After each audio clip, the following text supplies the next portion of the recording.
BJP అభ్యర్థులకు సంబంధించిన విషయంలో బీజేపీ అభ్యర్థులను ప్రకటించిన తర్వాత హైదరాబాదులో మొగోడు దొరకలేదా అనే వార్త నిన్న రాజాసింగ్ సంబంధించిన క్లిప్పింగ్ ఏదైతే ఉందో ఈ ఒక్క క్లిప్పింగు నిన్న చాలా వైరల్ అయింది. మరి ఈ వైరల్ అయినటువంటి వార్తకు సంబంధించిన విషయంలో మనం ఒకసారి మాట్లాడుకునే ప్రయత్నం చేద్దాం. మరి రాజాసింగ్ అన్నటువంటి మాట మొగోడు దొరకలేదా, మొగోడు మాత్రమే పోటీ చేయాలనే మాటతో నేను ఏకీభవించట్లేదు. కానీ రాజాసింగ్ అసంతృప్తి వ్యక్తం చేస్తూ మాట్లాడినటువంటి మాటలు తప్పులు ఉండొచ్చు, కానీ ఈ అసంతృప్తికి సంబంధించిన విషయం మాత్రం మాట్లాడుకుందాం. ఈరోజు మాధవీలత అనే ఒక మహిళకి టికెట్ ప్రకటించడానికి సంబంధించిన విషయంలో ఈరోజు రాజాసింగ్ మాట్లాడిన మాటలు ఏవైతే ఉన్నాయో వాటిని మీ దృష్టి తీసుకొచ్చడానికి ప్రయత్నం చేస్తాం. ఎందుకు అనంటే అసలు ఎవరు ఈ మాధవీలత, ఎందుకు ఈమె రాజకీయాల్లోకి వచ్చింది? ఈరోజు మాధవీలత అనే మహిళ రాజకీయాల్లోకి రావడానికి ముందు ఆమె బీజేపీ పార్టీ చేసినటువంటి కృషి ఏముంది అనంటే జీరో. హైలైట్ విషయం ఏంటంటే ఆమెకు బీజేపీ టికెట్ ప్రకటించిన తర్వాత ఆమె బీజేపీలో చేరింది. ఇది నిన్నటి వార్త కాబట్టి దీని గురించి మాట్లాడుకున్న తర్వాత, ఎందుకు అనంటే లోక్సభ ఎన్నికలు మొదలైనవి.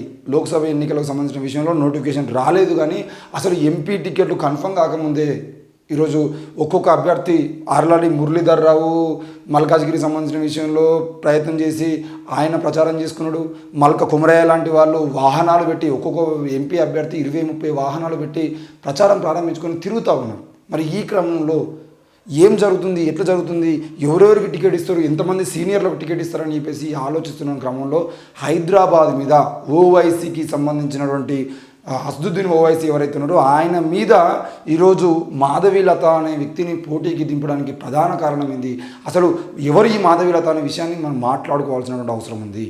ఈరోజు రాజాసింగ్ మాట్లాడినటువంటి మొగోడు దొరకలేదా అనే మాటతోని నేను పూర్తిగా ఏకీభవించట్లేదు. మొగోడు మాత్రమే పోటీ చేయాలన్నా, అసలు మొగోళ్ళు కాకుండా ఆడలు పోటీ చేస్తే తప్ప అంటే మొత్తం సీట్లను మహిళలకు ఇచ్చినా పర్లేదు. ఈ పార్లమెంట్లో నరేంద్ర మోడీ లాంటి వ్యక్తుల కన్నా మహిళలే అవసరమైతే ఈరోజు రైతుల మీద జరుగుతున్న దాడులకు సంబంధించిన విషయంలో కానీ, ఆకలి చావులకు సంబంధించిన విషయంలో కానీ, ఆడపిల్లల మీద అత్యాచారం జరుగుతున్న విషయంలో కానీ, చదువుకు దూరం అవుతున్న బిడ్డల పరిస్థితి గురించి కానీ మహిళలే ప్రధాన పాత్రలో ఉండేదంటే ఇంకా గొప్పగా ఆలోచించాలంటే అవకాశం ఉంటుంది. పెరియార్ ఈవి రామస్వామి చెప్పినట్టుగా అసలు ఈ దేశంలో ఉపాధ్యాయులు కానీ ఈ దేశాన్ని పాలించే వాళ్ళలో తప్పకుండా మహిళలు ముందుండేదంటే ఒక అమ్మలాగా ఈ కుటుంబాన్ని ఏ విధంగా అయితే పోషిస్తుందో, ఒక తల్లిలాగా ఈ రాష్ట్రాన్ని కూడా పోషిస్తుంది, దేశాన్ని పోషిస్తుంది అని చెప్పినట్టుగా మాతృ సంస్థల మాతృ వినియోగం అనేది ఎక్కువగా ఉండాలని ఆలోచించే వాళ్ళలో నేను ఒకరిని. మరి ఈరోజు మాధవీలతకు సంబంధించిన వార్త మనం ఎందుకు చదువుకుందామంటే, ఈ మాధవీలత అనే వ్యక్తి విరించి హాస్పిటల్స్ ఏవైతే ఉన్నాయో వాటికి ఓనరు. మరి ఆ విరించి హాస్పిటల్ల నుండి వచ్చినటువంటి బిజినెస్ మ్యాన్ ఈరోజు బీజేపీలో ఒక్కరోజు కూడా పనిచేయకుండా ఆమె ఎంపీ టికెట్ ఎలా సాధించింది? అసలు అసదుద్దీన్ ఓవైసీ మీద మాధవీలతను పెట్టడానికి ప్రధాన కారణాలు ఏవి అనేవి మాట్లాడుకోవాల్సిన అవసరం ఉంది. మరి ఎమ్మెల్యే రాజాసింగ్ సంచలన కామెంట్స్, బీజేపీ తొలి జాబితాపై ఫైర్, ఇప్పటికే పార్టీ కార్యక్రమాలకు తను దూరం, మల్కాజ్గిరి టికెట్పై మురళీధర్ రావు కూడా తీవ్ర అసంతృప్తి, త్వరలో కార్యాచరణ ప్రకటిస్తానంటూ ట్వీట్ చేశాడు. కాషాయ దళంలో అసమ్మతి గలం, బీజేపీ ఫస్ట్ లిస్ట్పై తెలంగాణలో అసమ్మతి రాచుకుంటుంది. నిన్న ప్రకటించిన 9 మంది జాబితాలో ముగ్గురు సిట్టింగ్ ఎంపీలకు అవకాశం దక్కగా 4 కొత్త వారికి చోటు కల్పించింది. హైదరాబాద్, మల్కాజ్గిరి, జహీరాబాద్, నాగర్ కర్నూలు స్థానాల్లో పార్టీ కీలక నేతల నుంచి అసంతృప్తి వ్యక్తమవుతుంది. హైదరాబాద్ పార్లమెంటు స్థానం ఆశించినట్లు వార్తలు వస్తున్న బీజేపీ ఎమ్మెల్యే రాజాసింగ్ పార్టీపై ఫైర్ అయ్యారు. హైదరాబాద్ పార్లమెంట్ స్థానం నుంచి పోటీ చేయడానికి మొగోడు దొరకలేదా అంటూ బీజేపీ స్టేట్ చీఫ్ కిషన్ రెడ్డిపై సెటైర్లు వేశారు. ఇప్పటికీ పార్టీలో చేరని మాధవీలతకు సీటు కేటాయించడంపై ఆయన ఆగ్రహంగా ఉన్నట్లు సమాచారం. బీజేపీ నేత అవకాశం దక్కకపోవడంతో ఇప్పటికే రాజాసింగ్ విజయ సంకల్ప యాత్రతో పాటు పార్టీ కార్యక్రమాలకు దూరంగా ఉంటున్నట్లు టాక్ వినిపిస్తుంది. మరి రాజాసింగ్ ఎమ్మెల్యేగా టికెట్ కూడా ప్రకటిస్తారో లేదో అని చెప్పేసి చివరి క్షణం వరకే ఆయనని సస్పెన్షన్లో ఉంచి ఆయనను బీజేపీ పార్టీ సస్పెండ్కు గురి చేసింది. సస్పెండ్ అయిన తర్వాత కూడా ఆయనను దూరం పెట్టి చివరి మూమెంట్లో ఎక్కడ రాజాసింగ్కు ఇవ్వకపోతే గోషామహల్ టికెట్ కూడా మనం చేజార్చుకుంటామని చెప్పేసి భయపడి చివరి మూమెంట్లో రాజాసింగ్కు వాళ్ళు టికెట్ ఇవ్వడం జరిగింది. మరి ఆ తర్వాత హైదరాబాద్ ఎంపీ టికెట్ కూడా అసదుద్దీన్ ఓవైసీ మీద గెలవాలంటే తప్పకుండా రాజాసింగ్ మాత్రమే మనకు పనికొస్తాడు అని చెప్పేసి రాజాసింగ్కు సంబంధించిన విషయంలో వాళ్ళు నిలబెట్టడానికి ప్రయత్నం చేశారు. నిజానికి అసదుద్దీన్ ఓవైసీకి సంబంధించిన విషయంలో అసదుద్దీన్ ఓవైసీ ఎవరైతే ఉన్నారో ఆయనకు పూర్తి సహకరించే వ్యక్తే రాజాసింగ్. అసదుద్దీన్ ఓవైసీ వేరేం కాదు. ఈరోజు మనకు బీజేపీ ఎంఐఎం వేరుకు సంబంధించిన విషయంలో మాట్లాడుకుంటారు, కానీ అక్కడ మనం ఆ పాత బస్తీకి సంబంధించిన విషయంలో చూస్తే మాత్రం ఈ రాజాసింగ్ ఎవరైతే ఉన్నారో ఆయన పూర్తిగా ఎంఐఎం మనుషులకి బానిసలాగా ఉండాల్సిన పరిస్థితి ఉంటుంది. ఈరోజు గల్లాలు ఇంపుకున్నట్టుగా అక్కడ ఏం ఉండదు. సో ఈ విషయాన్ని నేను మీకు ఎందుకు చెప్తున్నా అంటే, రాజాసింగ్ అనే వ్యక్తికి హైదరాబాద్ టికెట్ వస్తుందని చెప్పేసి చాలామంది అనుకున్నారు. మరి అనూహ్యంగా ఈ మాధవీలతకు టికెట్ రావడము, రాజాసింగ్ ప్రెస్ మీట్ పెట్టి ఆయన అసంతృప్తి వ్యక్తం చేయడంతో పాటు ఆయన క్లియర్గా అసలు ఇప్పటికీ పార్టీలో కూడా లేదు, పార్టీలో సభ్యత్వం లేనటువంటి మహిళ, ఆమెకు మీరు టికెట్ ఎట్లా ఇచ్చిరా? హైదరాబాద్ మొత్తం తెలంగాణకే ఈరోజు హైదరాబాద్ గొప్ప హాట్ సీట్గా ఉన్నటువంటి హైదరాబాద్ని మీరు మాధవీలతకి ఎట్లా ఇచ్చారు అని చెప్పేసి ఆయన అడిగిన తర్వాత, ఆయన ప్రశ్నించిన తర్వాత మాధవీలత బీజేపీ పార్టీలో చేరింది. బీజేపీ పార్టీలో చేరి ప్రెస్ మీట్ పెట్టి మా పార్టీ వాళ్ళు మమ్మల్ని ఏమన్నా మాకు పెద్ద పట్టింపు లేదు అని చెప్పేసి మాట్లాడడం జరిగింది. అయితే ఈ మాధవీలత అనే మహిళ ఎవరు, అసలు ఈమెకు టికెట్ ఎందుకు ఇచ్చారు, మరి ఈ మాధవీలత నడిపించేటువంటి విరించి హాస్పిటల్స్ ఏవైతే ఉన్నాయో ఆ విరించి హాస్పిటల్స్ ఏం చేస్తున్నాయి ఏంది అని చెప్పేసి ఒక్కసారి మనం నార్మల్గానే యూట్యూబ్లోకి వెళ్ళి, ఇప్పుడు ఎవరన్నా ఒక మనిషి గురించి మనం మాట్లాడుకునేటప్పుడు కానీ ఏది చేసేటప్పుడు కానీ వాళ్ళ బిజినెస్ లేనిది అవన్నీ మనం చూస్తూ ఉంటాం. మరి విరించి హాస్పిటల్ అని కనుక ఒకసారి కొడితే ఆ విరించి హాస్పిటల్కి సంబంధించిన విషయంలో మొత్తం కరోనా సమయంలో ఇంకో చూడండి, బయటపడుతున్న ప్రైవేట్ ఆసుపత్రుల భాగోతాలు విరించి హాస్పిటల్స్. 3 సంవత్సరాల క్రితం 1,16,000 మంది చూసారు, ఎన్టీవీలో వచ్చింది వార్త. ఇది బయటపడుతున్న ప్రైవేటు ఆసుపత్రుల భాగోతాలు అని చెప్పేసి ఒక వార్త. ఇది టాప్ తెలుగు టీవీలో వచ్చింది. 9 రోజుల ట్రీట్మెంటు, 20 లక్షల బిల్లు, శివాలపై కాసులు ఏరుకుంటున్న విరించి హాస్పిటల్. 9 రోజులు ట్రీట్మెంట్ చేసిర్రు, 20 లక్షల బిల్లు వేసిర్రు, శివాలపై కాసులు ఏరుకుంటున్న విరించి హాస్పిటల్. చచ్చిపోయినటువంటి శివానికి, ఒక డెడ్ బాడీకి 9 రోజులు ట్రీట్మెంట్ చేసి 20 లక్షల బిల్లు వేసిర్రు. ఇది వార్త. ఇంకా చాలా ఉంటాయి. ఈ విరించి ఆసుపత్రి నిర్వాహకం టీవీ9లో వచ్చింది. విరించి ఆసుపత్రి నిర్వాహకం అని టీవీ9లోనే వచ్చింది. మరి ఇట్లాంటి ప్రజలకు సంబంధించిన విషయంలో అత్యంత దారుణమైనటువంటి కరోనా సమయంలో విరించి వికటించి అనే వార్త టీవీ9లో వచ్చింది, మనం చూస్తున్నాం. విరించి వికటించి అంటే అర్థం ఏంటి అంటే, విరించి ఆసుపత్రిలో వైద్యం వికటించి ఈరోజు చనిపోతున్న వాళ్ళని కాదు, మొత్తంకే విరించే వికటించింది. ఇది ఆ విరించి హాస్పిటల్. మాధవీలత ఈరోజు హైదరాబాద్ నగరంలో బీజేపీ ఎంపీ అభ్యర్థిగా ఉన్నటువంటి మాధవీలత తను గొప్పగా చెప్పుకున్నటువంటి విరించి హాస్పిటల్స్లో భాగవతం. 22వ తేదీన చనిపోతే ఇప్పుడు గొడవ ఏంటి అని చెప్పేసి పోలీసులు తిరిగి వాళ్ళ మీదనే కేసులు నమోదు చేశారు. కేసులు నమోదు చేయడం కాదు, అసలు ఎక్కడా లేని విధంగా చనిపోయిన శివానికి 9 రోజుల పాటు ట్రీట్మెంట్ చేసి పేషెంట్కు 20 లక్షల రూపాయల బిల్లు వేసిరు.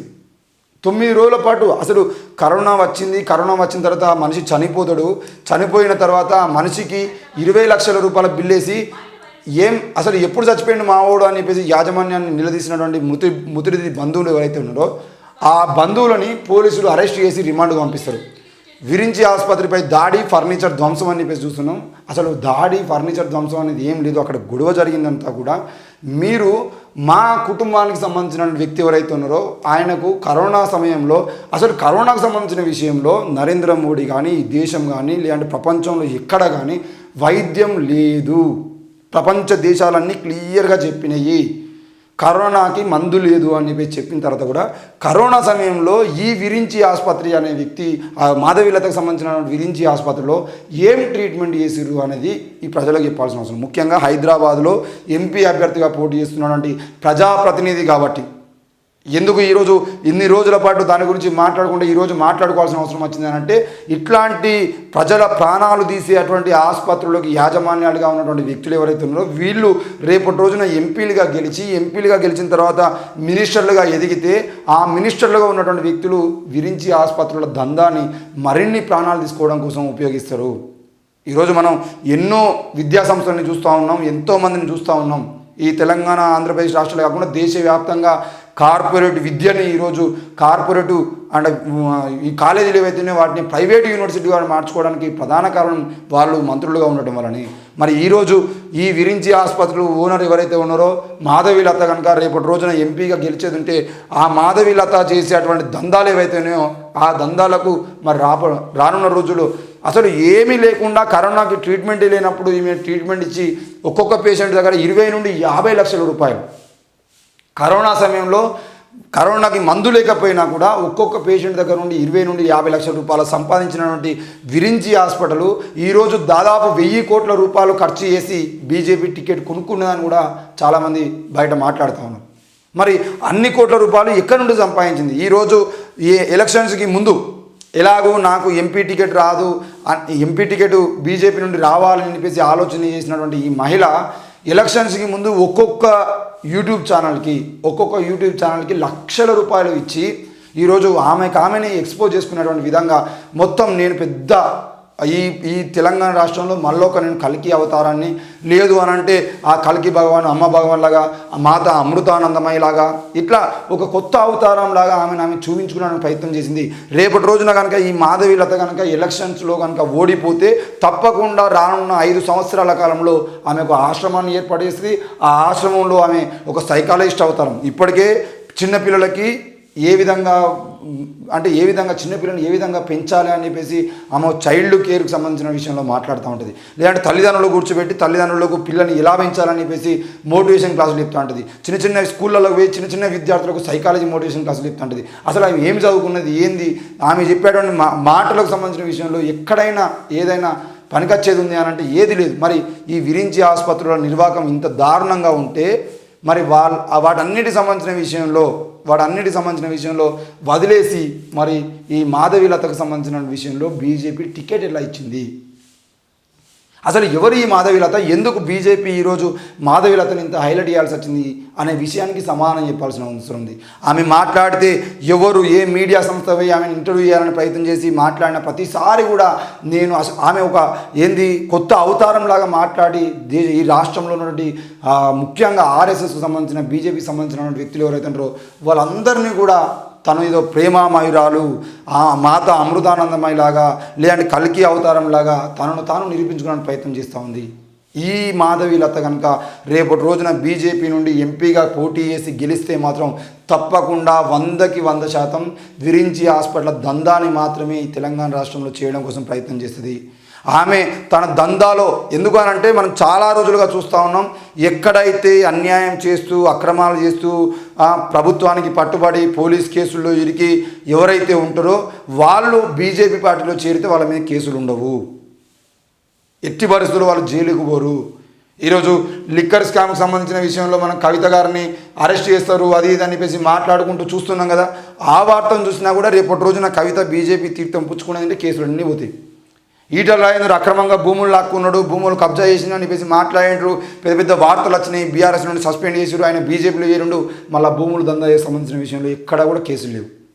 ఒక్కరు కాదు, ఇద్దరు కాదు, మొత్తం దేశవ్యాప్తంగా అదే జరుగుతుంది. కాబట్టి రేపటి రోజున కాంగ్రెస్ ప్రభుత్వం ఎక్కడ మా మీద కేసులు నమోదు చేసి విరించి హాస్పిటల్ని ఇబ్బంది పెడతారు అని చెప్పేసి భయపడి ఈరోజు కిషన్ రెడ్డిని పట్టుకొని మాధవీలత అనే మహిళ ఈరోజు బీజేపీ టికెట్ తెచ్చుకున్నది.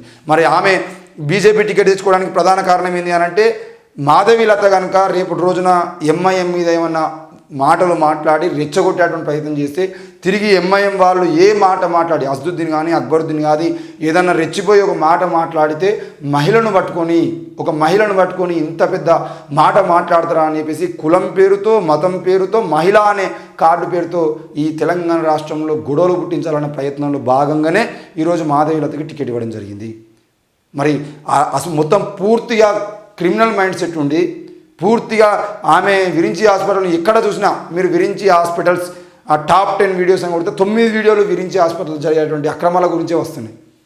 మరి అట్లాంటి అక్రమాల కేర్ ఆఫ్ అడ్రస్ అయినటువంటి మాధవీలత ఈరోజు బీజేపీ ఎంపీ అభ్యర్థిగా నిలబెట్టడానికి ప్రధాన కారణం ఏంటి అని అంటే అసదుద్దీన్ రెచ్చగొట్టి ఈరోజు తెలంగాణ రాష్ట్రంలో మతం పేరుతో దాడులకు మళ్ళీ ప్రయత్నాలు చేస్తున్నారు. ఈయన ఎందుకు అసంతృప్తిగా ఉన్నాడు? నిజానికి రాజాసింగ్ అనే వ్యక్తి పూర్తిగా మతతత్వవాది. ఆ మతతత్వవాది ఏ రోజు మాట్లాడినా మతానికి సంబంధించిన మాటలే మాట్లాడుతాడో అంతా తెలిసిందే. అది రాజాసింగ్ నిలబెడితే ఎక్కడ మా ఓట్లు పోతాయో అని భయపడి ఈరోజు మాధవీలత లాంటి వ్యక్తుల్ని ప్రచారం చేసి గత కొన్ని నెలలుగా గత కొన్ని రోజులుగా గత కొన్ని వారాలుగా ఆమెను కావాలని మీడియా సంస్థల్లో కూర్చోబెట్టి ఆమె మోటివేషన్ క్లాసులు ఇప్పించి ఆమెతో ఇంటర్వ్యూలు ఇప్పించి ఆమెను మొత్తానికైతే హైలైట్ చేసి ఈరోజు ప్రధాన వార్తల్లోకి ఆమె వచ్చే విధంగా ప్రయత్నం చేసింది బీజేపీ. ఇదే ప్రయత్నము రేపటి రోజున ఓవైసీ మీద కామెంట్లు చేయించి ఏదో ఒకటి చేయించి మళ్ళీ తెలంగాణ రాష్ట్రంలో మతం పేరుతో మారణ హోమాన్ని సృష్టించడానికి ప్రయత్నం చేస్తారు. ఆ ప్రయత్నంలో భాగంగా ఆమె మరింత బిజినెస్లు పుంజుకోవడం కోసం ప్రయత్నం చేస్తుంది. కాబట్టి దయచేసి ప్రజలారా ఆలోచించండి. మీరు ఎంతమంది అభ్యర్థుల్ని బీజేపీ ప్రకటించింది, అందులో ఎవరెవరిని ప్రకటించింది, ఎందుకు ప్రకటించింది? ఈరోజు అదే బీజేపీ పార్టీలో ఉన్నటువంటి మురళీధర్ రావు మరి రాష్ట్ర కాదు కేంద్రంలో కార్యదర్శిగా, కేంద్రం అంటే జాతీయ కార్యదర్శిగా పనిచేసినటువంటి వ్యక్తిని కూడా ఈరోజు ఎందుకు వాళ్ళు పక్కన పెట్టి ఈటల రాజేందర్ లాంటి నాయకులకు ఇచ్చారు అనే విషయాన్ని కూడా మనం ఆలోచించుకోవాల్సిన అవసరం ఉంది.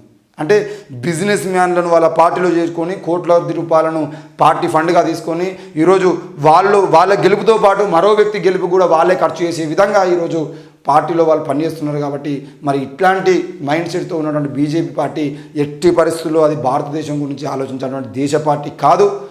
ఆ విషయాన్ని ప్రజలందరూ గుర్తుంచుకోవాలనే విషయాన్ని నేను ప్రకటిస్తూ, ఎందుకు అనంటే కేవలం హైదరాబాద్ సీటే కాదు రానున్న సీట్లలో కూడా రెచ్చగొట్టేటువంటి మాటలు మాట్లాడే వాళ్ళకు కూడా ఇచ్చేటువంటి అవకాశాలు కనబడతా ఉన్నాయి.